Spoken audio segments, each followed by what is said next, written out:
என்ன பெரிய ரகசியம் அப்படின்னாக்க, எல்லாரும் நம்ம ஆரம்பிக்கிறதே என்ன பார்க்குறோம் முருகனோட அந்த கந்தசஷ்டி கவசத்துலன்னா, காக்க காக்க அடுத்தது நோக்க நோக்க.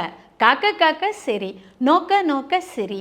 எதை யார் யாருடன் இணைந்து எப்படி நோக்குவது அப்படிங்கிற ஒரு பியூட்டிஃபுல் டெக்னிக் அங்கே இருக்குது. யோகா அப்படிங்கிற மார்க்கத்தை பற்றி எல்லாருக்கும் தெரிஞ்சிருக்கும். யோக மார்க்கத்தில் நிறையா நிலைகள் இருக்குது. அந்த 8 நிலைகள் ப்ராக்டிஸ் பண்ணுறோம் அப்படின்னு சொல்கிறோம். இந்த பாலன் தேவராயர் ஒரு யோக மார்க்கத்தை கந்த சஷ்டி கவச்சத்துக்குள்ளே ஒழிச்சு வச்சிருக்கார்.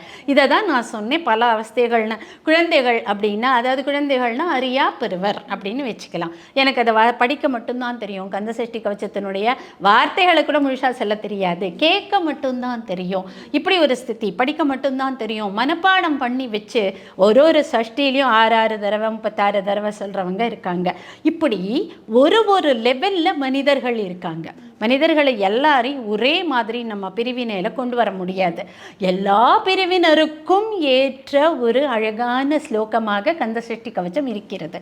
அதில் யோகிகள் ஃபாலோ பண்ணக்கூடிய ஒரு மெத்தட் இதில் இருக்குது.